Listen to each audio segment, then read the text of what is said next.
On to serious business. Of course, there's politics in the air.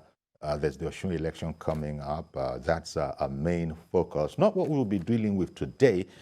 Let's go to some, if you want, a sort of a humanitarian aspect, our common humanity. And I'm talking here about the Kaduna-ABUJA train abduction attack. I beg your pardon, train attack, and the agony of those passengers that were indeed abducted. We'll talk about that today. As you know, there's been sort of a release, a piecemeal release. And so we'll find out how many have been released and how many are still in captivity. But before that, let's take this packaged report that we put out earlier. The family members of the kidnapped passengers are joined by other civil society groups in this peaceful protest. The demonstrations are meant to mount pressure on the federal government and security agencies to ensure that the 50 passengers who have now been in captivity for over 100 days are freed unhurt. It was a journey of 2 hours that has turned to 100 harrowing days. Since these 100 days, things have not been the same with us. Our loved ones spent their Easter in the bush, the Fitr in the bush. Today we're just 3 days away from Eid al-Kabir. There are mothers, there are sisters, there are younger ones, you know. So from here onward, we'll continue to maintain the temple, and from here onward, we'll also to register our dismay. Bearing placards and chanting, they walk down a major road in Kaduna, the state capital. They are accompanied by security personnel who are on ground to maintain order. Several of the protesters say they have found it difficult to sleep since receiving unconfirmed reports that some of the victims were bitten by snakes, while another was mistakenly shot. Amina is one of the 11 victims who were freed 3 weeks ago. She perfectly understands how difficult it is for those held hostage, and that's why she's here. Since day one, because we went with some people that were shot, some at the back, some in their hands, some in their legs. So we are together with them there. They are there. Some people were injured. How were they? How did they take care of their injuries? Sometimes they will give them some little medicine. No extra demand has been made by the bandits, and not so much has been heard from them lately. The government has assured the relatives of the victims that rescue efforts are ongoing, but all they want right now is to have their loved ones back unhurt. Lupe Asom, TVC News, Kaduna. Okay, that report first went out July 6th. It's something of a background report. Today we'll be speaking with Professor Abdulazeez Attah, spokesman for the families of the abducted train passengers, as well as Comrade Lanre Suraj, chair, Civil Society Network Against Corruption, and analyst of public affairs. Good morning to you, Larry. Thank you for making time for us. Good morning, Mr. Yoris. Thank you very much. Indeed, our pleasure. And now, as you know, it's a tragic story. Ordinary citizens are those that are being held hostage in this, bandit attack. Some call it bandit attack, some call it a terrorist attack. And, first of all, give me your impression, because, look, it's been so long they've been in captivity there. People think that could there be any sort of corruption involved? And where this is coming from, of course, is from the speculation out there that the attackers, terrorists, bandits, call them which you will, they had always wanted to bargain with government, say, look, give us our men in your jail, and we'll see what we can do. But so the theory goes, government doesn't know quite how to get out of that quandary. And so people are saying that the attack was not just a random happenstance attack. Now, as I say, one has to emphasize this is theorizing. You might have heard it as well. So give me your impression of what you think is going on here.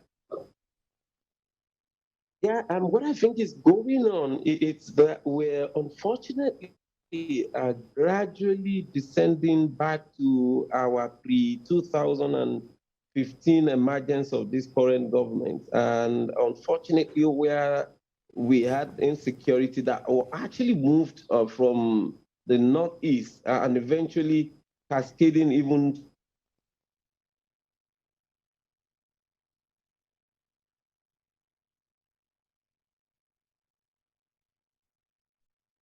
Okay, that's a bandwidth issue, I'm sure. We'll soon, that will soon sort of free itself up again. Lanre Suraj there, security analyst, chair Civil Society Network Against Corruption. And as I said, we also will be chatting with Professor Abdulazeez Attah, spokesperson for the family of those who have been abducted. The objective, of course, is to get everyone back because government has promised that. But people would dare say it's taking quite a while. What, 100 days, you know, was the last sort of milestone that we were talking about when these people have been in captivity. What can be done about it is another aspect to this whole question. People have pointed out that you can't police every mile of track or every 100 meters of track, of rail track. And so at the end of the day, there must be some sort of a holistic solution to this problem. We're waiting to see if we can get Lanre Suraj back on, who is the first commentator on this particular subject.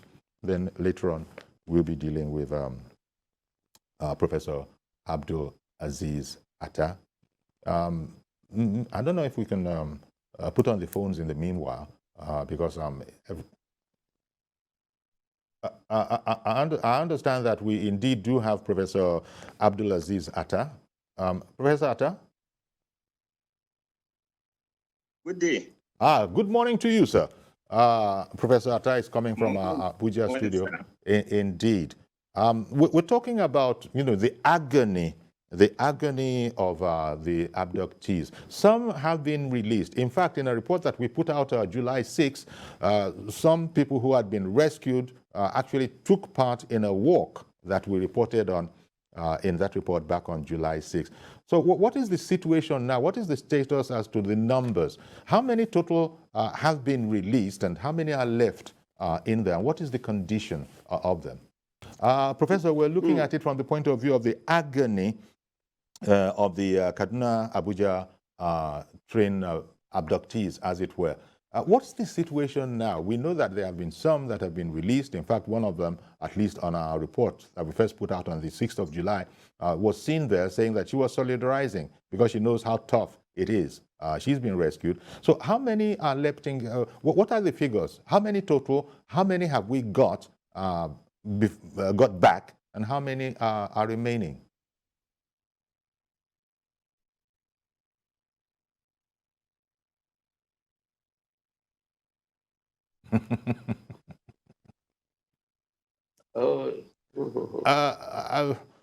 Professor Attah, we just spoke. Okay.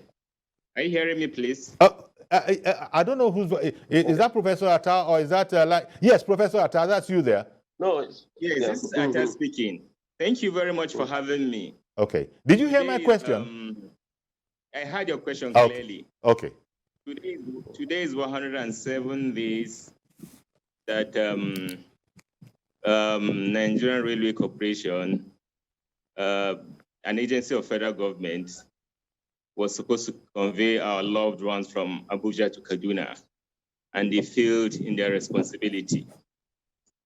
During the sad event, 9 lives were lost. Several were injured. And you had about 63 people that were taken away by the terrorists. You've subsequently, as of today, we have 43 of our loved ones still under captivity in the bush. I want us to put it in the context. Recently, a few days ago, we saw that some were released. And those that were released, look at the clothes they were wearing. It was the same clothes they had been wearing for more than 3 months. I have my 85-year-old mother there and my senior sister still in the forest. Just imagine 85-year-old woman in the forest, this heavy rain on her. She's exposed to reptiles, sleeping on bare floor, no medication.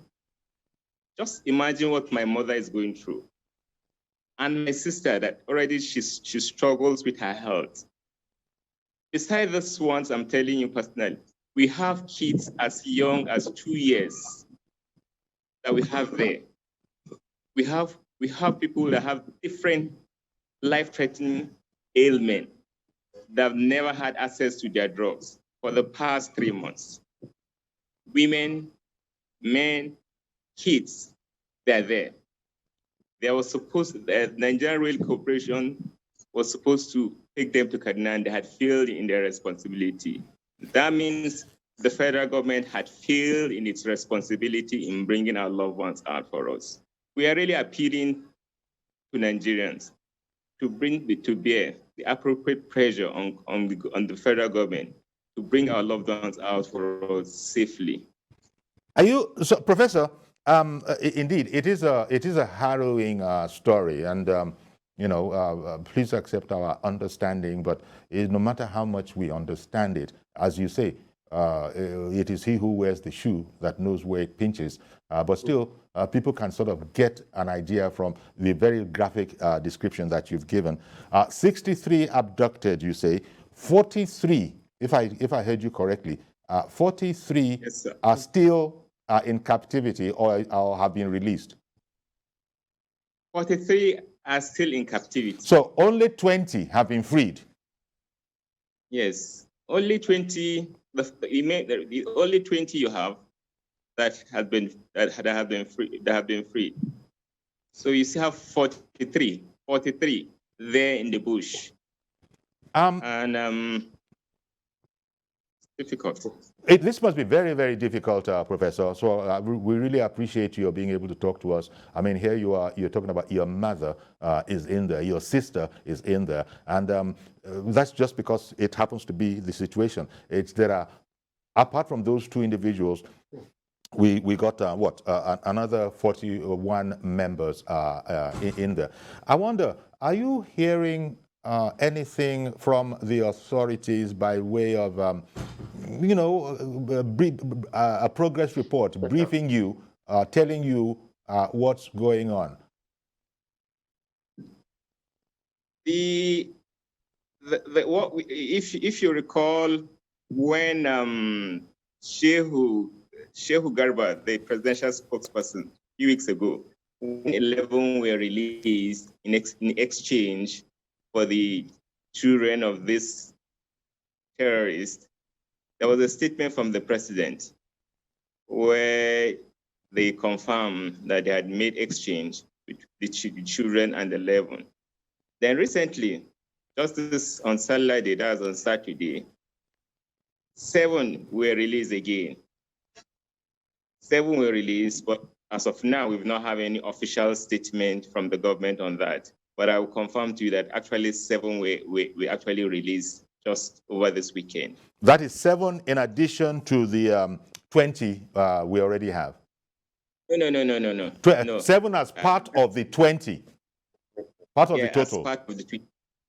Yes. So I have 11 plus 7.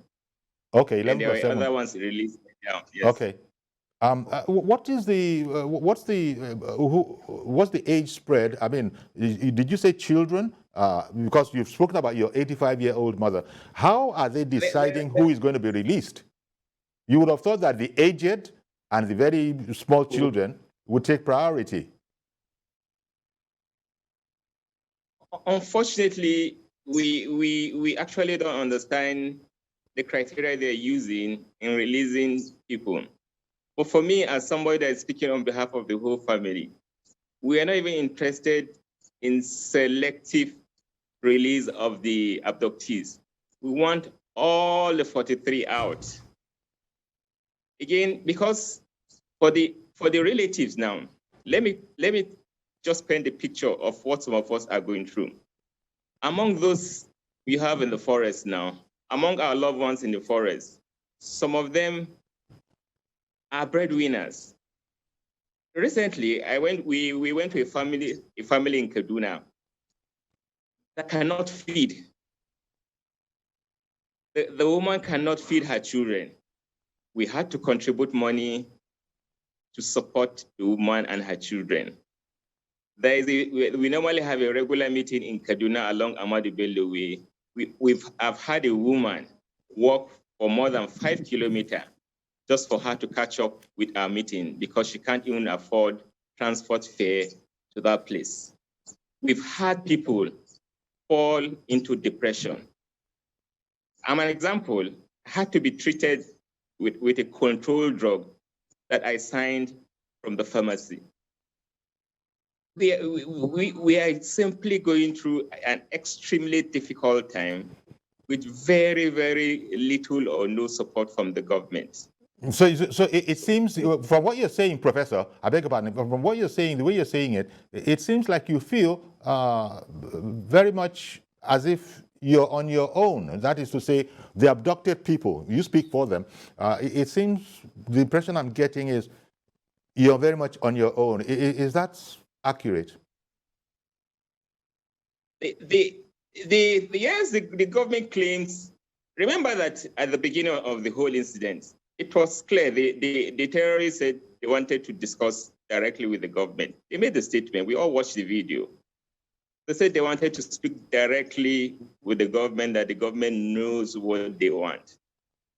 So at the beginning, it had nothing to do with us. It had it's something that involves the federal government directly. Yes, I'm aware that there are different agencies, the agencies of God, they have agencies, security apparatus. They've made their efforts in getting our loved ones out. But for me, what should I call success?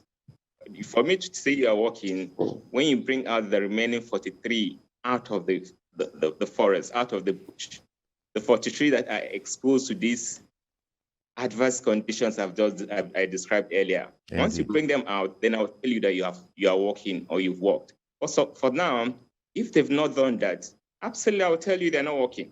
They are failing us. Okay, I'll come back to you, Professor Abdulazeez Attah. Mr. Lanre Suraj is our other guest, as you can see there, and it's a very harrowing account that he gives. We don't, as you say, we don't know anything. They pretty much feel as if they are left on their own. You know, the scenario I theorized about that is out there, that all is not, you know, there's more to this than meets the eye. Larry, could you comment on that? Lanre Suraj. Oh dear. Lanre Suraj. Larry.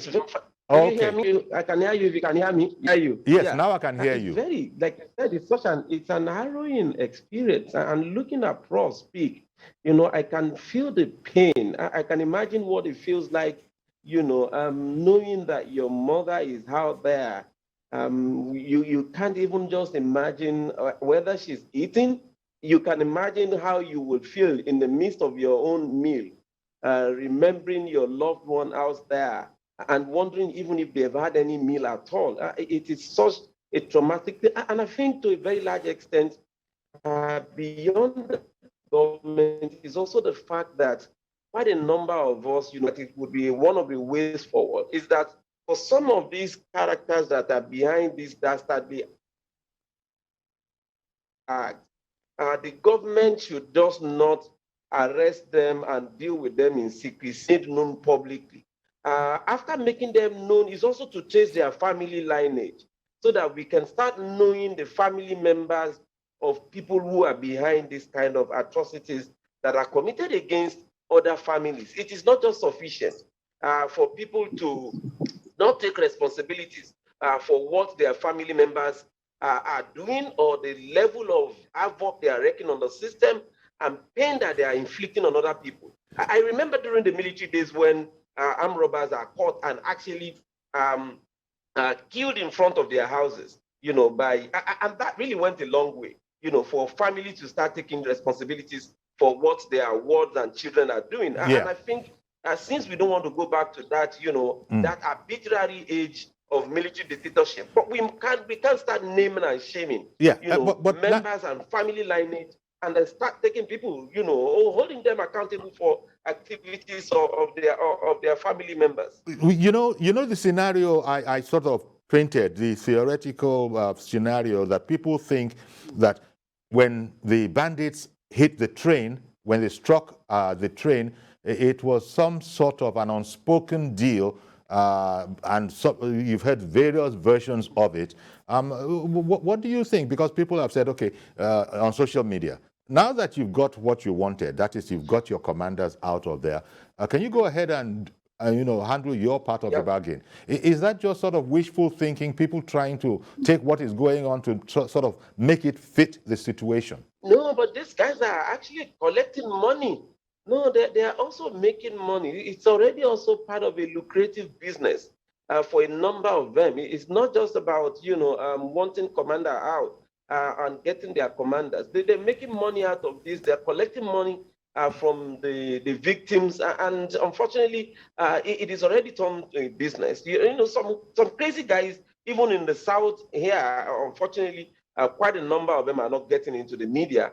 We're kidnapping people for 50,000 naira, for 20,000 naira, because they've seen kidnapping as part of the next level of business that can bring quick money, since we have gone cashless. Okay, Lanre, I beg your pardon. 107 days today, we've just been told by him.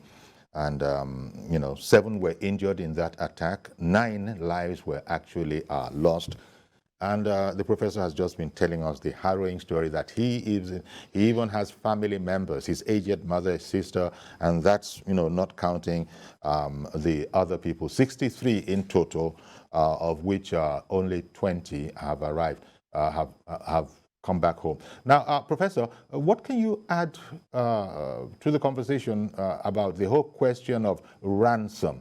Because, again, it's going out there that even as they appear to have got what they want by storming the prison, some people think that there still is a ransom aspect. What can you tell us about that, if anything at all? In my own opinion, the government had 2 key leverages initially. They had the children, which they demanded for, and their commanders. But the children were actually released to them, and we had some of our loved ones back to us. They were negotiating for the commanders, and we all watched the video of the same eye swap, where they shared to the whole world that they had successfully taken their commandants from the KUJE. So the next question you ask is, what can government hold? Government lost the children and their commander. So what next? That's the question. What next? Yes. If you have to pay money to bring my loved ones out, pay it. Pay it to bring kids as old as young as 2 years. Some of them less than 2 years. They are there. Pay the money. Pay the money to bring 85-year-old woman out of the forest. Pay it. But right now, you don't have any communication from the authorities at the moment, apart from what you're getting from public news sources, right? Honestly speaking, what we have is what we access from the open press, from the internet. That's what we have. We don't have any formal communication from the government. Okay. One moment, Prof. Attah has just joined us from Jos. Good morning, Attah. Hello, good morning, Mr. Yuri and your guest. Yes. Attah calling from Jos. Mr. Yuri, it will be terrible if the federal government allows them to kill these remaining 43, I couldn't believe my ears when they said they are now demanding 100 million each for the remaining 43 passengers. And they demanded the 7 release, they paid 880 million. The earlier 11, the same thing. So how did we get here, Mr. Yori? And we have a government of the day. And they said they are not ready to negotiate. They don't have the capacity to rescue them. How can you and I, it's easy to say don't pay ransom. If your son is or my own is there, would you go and sell your house to bring him out? It's not quite. I mean, there was a security analyst who came on one of the programs. In fact, I was so happy he said the truth. He said he was saying people should not pay ransom. It's encouraging them to have more arms. But the day he was kidnapped himself, the uncle asked him what happened. He said, I beg, he was the first person to tell them what to sell and what not to sell to raise the money to bring him out. Have you seen it?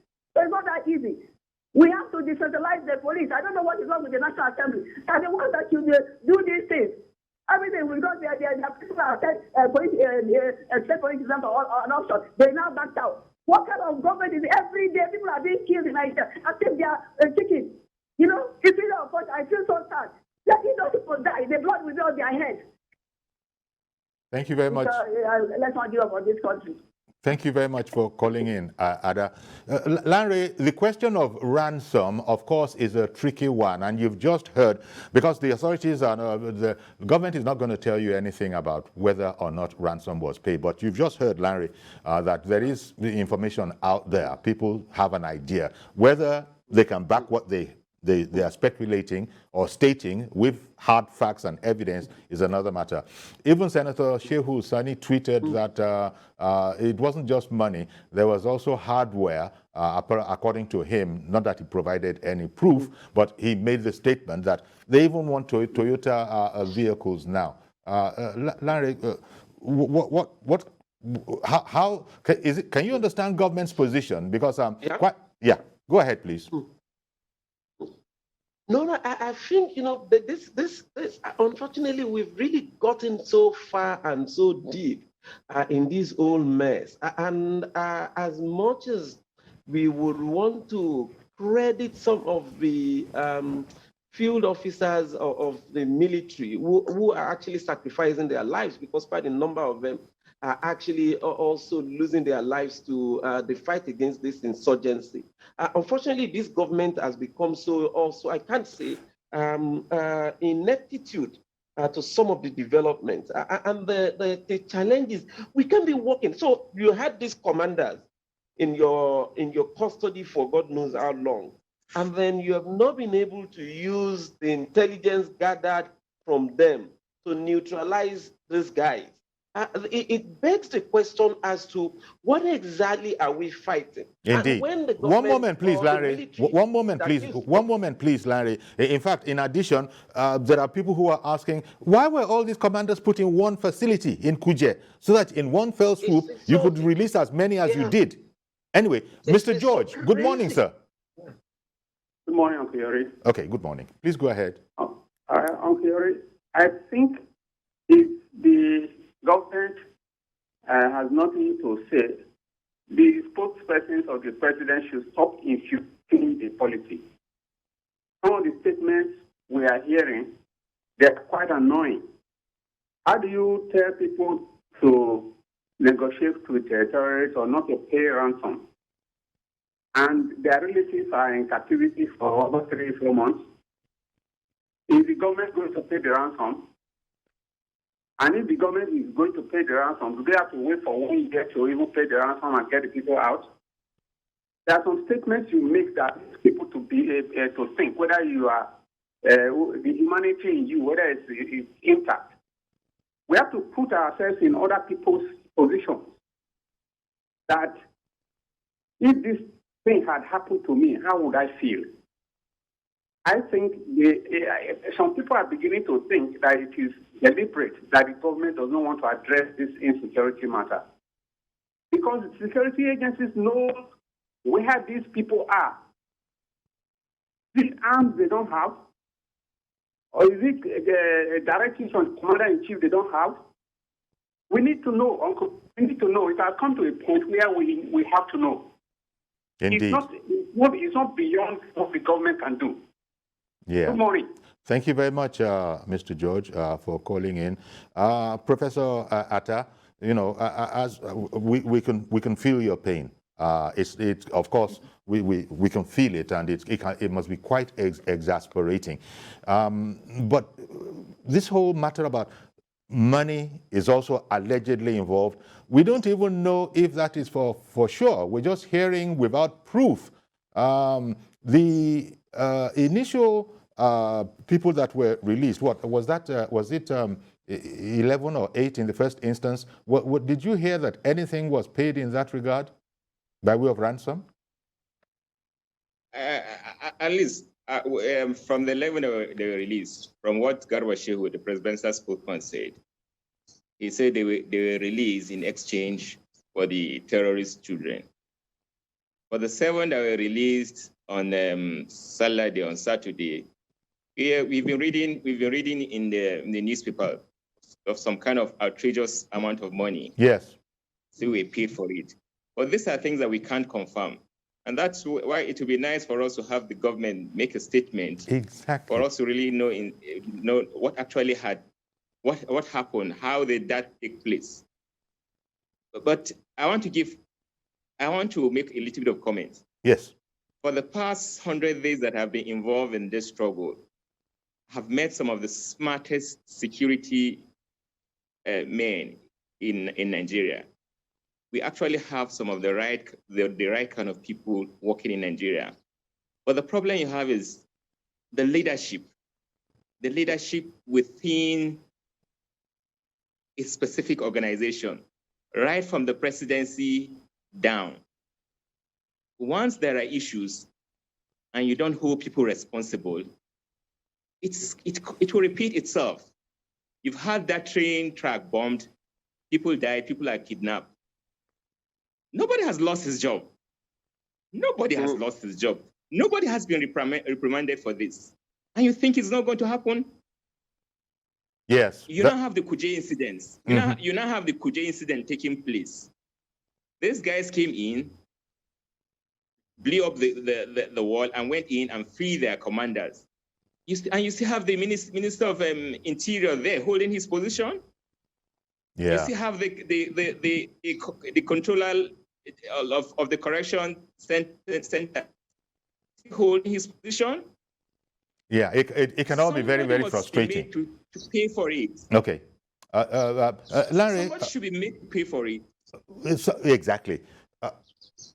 Yeah. Lanre, can you hear me? Yes, I can okay, hear you. sorry. I just said that. Let me just bring Chidi, who called in from Kafanchan, on, and then I'll come to you. Good morning, Chidi in Kafanchan. Good morning, Uncle Yori. Good morning, sir. Please go ahead. Thank you so very much. Indeed, my opinion here remains that the way the Nigerian country or Nigerian society is presently constituted, it appears that insecurity is trying to overrun the entire nation.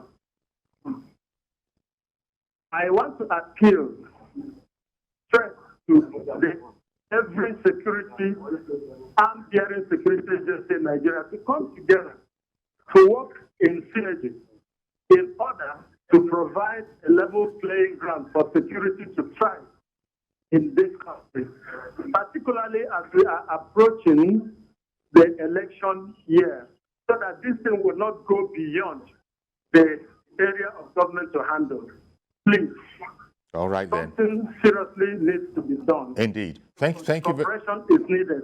Collaboration is needed. Thank you very much, Chidi. Thank you very much, and God bless Nigeria. Thank you very much, Chidi, for calling in. Larry, the question I was going to ask from a security point of view is that, look, we're not even professionals, but one wonders why such high-profile criminals, why they would all be put in one facility at all, if there wasn't more to it than meets the eye. I wonder what your thoughts are in that direction. It looks as if the deck has been stacked against us, quite frankly, from the very beginning. Precisely. Yeah, unfortunately for us, very sadly, very unfortunately, they are not even meant to have been in the same state, not just in that single facility.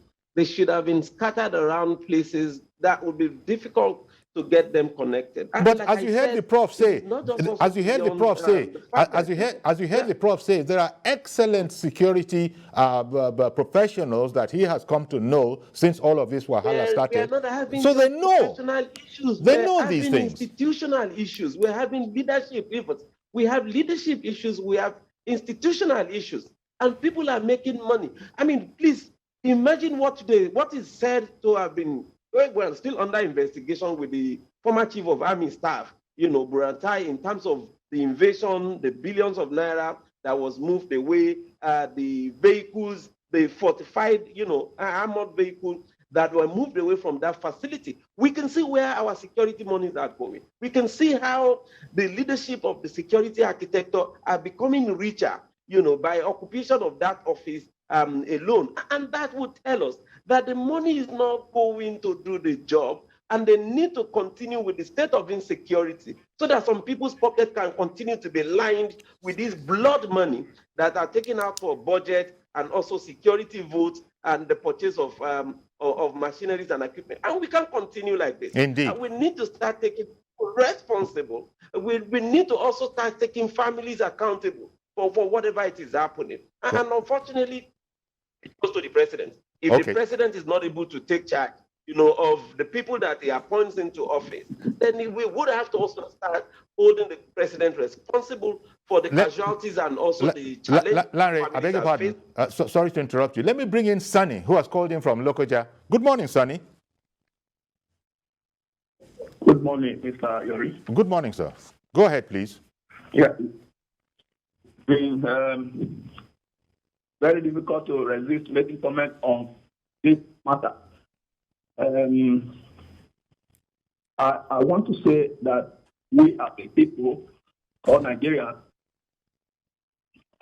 have a very serious problem, and it's high time we speak back to think about us as a people. You see, this program has become just, would I call it an entertainment? It's just a routine. Every morning you just sit here, bringing people, everybody makes things over and over again. Well, we're gonna do that because we don't want this forgotten. I beg your pardon. Without prejudice to your comment, no, I just, when you said that this has become something of a game, we've got to keep on, featuring this because we don't want them forgotten. If it is respite, we don't want any respite. Let everybody be anxious that there are still 40 people out there, 43 people out there that have been living in the conditions that you just heard described. It's not a game show. It's important, and we don't want it to slip out of the consciousness of people. Sorry, I think you got that a little up the point with me. It's not game. I say just like a routine. Well, entertainment. Okay. No, it's not entertaining. It's harrowing. All the discussions are always fine. People from very intelligent and well-meaning Nigerians are always well appreciated. But nothing seems to be resulting from any of this. Okay. And so we're not going to keep quiet. It's not sustained. No new thing is coming up. See, because this is not even the only issue. That is why it's a little worrisome when we begin to talk of maybe issues like ASU, issues like petrol and things like that. Because people are in the bush. We are talking of Muslim people. We are talking of election for 2023 also. These people, fellow Nigerians, are they not supposed to make contribution to the election we're talking about? So they've been disenfranchised. Okay, indeed. I do get you, Sonny. Sonny, thank you very much. And indeed, well, when you explained it a bit more, I can also see your exasperation that we keep on talking about this. If you like, there's nothing new. That's your perspective. But the fact that nothing much has happened till now is in fact the subject matter. That just as you yourself said, it's the humanitarian aspect. You can't have people I know nobody is happy with it. Nobody is happy, but you see, we have to keep on talking about this. If it is pressure on the authorities, then let it be that people will not keep quiet. I mean, that's the point. People will not keep quiet. We need to keep. Yeah, Carry on, Lanre. We keep talking that the government. Yeah, it is when we keep talking that the government will know that we're not going to allow them to sweep it under the carpet. It is when we bring people like Professor Attah on board to show what agony the families are visited with, because we can still prick the conscience if they are still left with any conscience. Because it is not just another number of saying, oh, a social number has just been kidnapped. 85-year-old woman, 2-year-old child in captivity for over 100 days. I think that some people need to actually be. It's difficult for us to start talking against, capital punishment in this system. Some people just need to pay for this kind of atrocious acts that are going on in the system. But you can't just take them like casualties or just happenings. No. Yes. These are real. But crimes against humanity, exactly for what they have. And that is the point of this program this morning. Professor Attah, I don't know, you know, as I said, I've said it, I can't say it enough. Everybody can empathize with your situation. Who wants their mother, who wants their younger mother, not to talk about an 85-year-old mother in that kind of a situation? Who wants their 2-year-old child in that kind of a situation? And this is not, the fact that we don't mention all the others doesn't mean that they are not equally as important. But Professor Attah, what's the sense you get? You want government to do a lot more than it is doing. To be fair about it, you are a man of knowledge yourself. Do you think there is much more than government can do in this situation? The question is the sovereignty of the government of the country lies with the federal government, right? Lies with the president. Even the control of violence, and application of that violence, it's supposed to be a sole responsibility of the government. Yes. The government is not supposed to share the application of violence with any non-state actor. So when it fails in that responsibility, and you now have non-state actors applying violence, it can be frustrating. Then it can be frustrating. Who should you hold responsible? Exactly. It's the federal government. Professor, we're going to have to leave it here. I beg your pardon. We're going to have to leave it here, but I want to thank you very much again for coming on. This is not the first time you've been on our show, but as I said, we make no apologies for that. We also want to thank Lanre, Suraj. Thank you very much as well. As I said at the top of the program, it was going to be something about a humanitarian story, and this is the humanitarian aspect of it. Beyond the politics, beyond the security, there are people, ordinary people, who are not trained for this, who are not trained for such a rough life. How can you even train a 2-year-old child, not to talk about an 85-year-old woman? Thank you very much, gentlemen, for coming on the show. And we do hope. Thank you for having us. Indeed, we do hope that this matter will be resolved very, very shortly. So that's our program today. Please join us tomorrow for a fresh edition. I am Yori Folani. Bye-bye for now.